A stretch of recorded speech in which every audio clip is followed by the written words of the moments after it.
ফেরেশতা আমাদের জান কবজ করেন? কোন ফেরেশতা? আমাদের জান কবজ করেন, মানে সবাই জান কবজ করেন এবং করবেন। আবু জাহেল। আবু জাহেল? আবু জাহেল। শিওর? শিওর। আবু জাহেল সবার জান কবজ করেন? শিওর? মনে তো তাই হচ্ছে। এটা হচ্ছে আচ্ছা। আপনি কি আবু জাহেলকে চিনেন? তিনি কি ফেরেশতা না মানুষ ছিল? আমি তো মারা যাইনি, কি করে বলবো? না আপনি তো মারা যাননি, কিন্তু এটা তো জানেন যারা অতীতে মারা গিয়েছে তাদের জান কবজ কে করেছে? আবু জাহেল করেছিলেন? শুনেছিলাম ওরকমের, সঠিক জানি না। আবু জাহেল করেছিলেন? আবু জাহেল। শিওর আপনি? মানে আবু জাহেল কি ফেরেশতা তাহলে? না। ফেরেশতা না হলে উনি কিভাবে জান কবজ করেছে?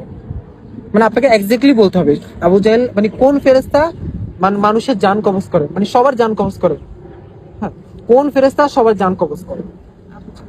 আবু জাহেল? হ্যাঁ। শিওর? শিওর।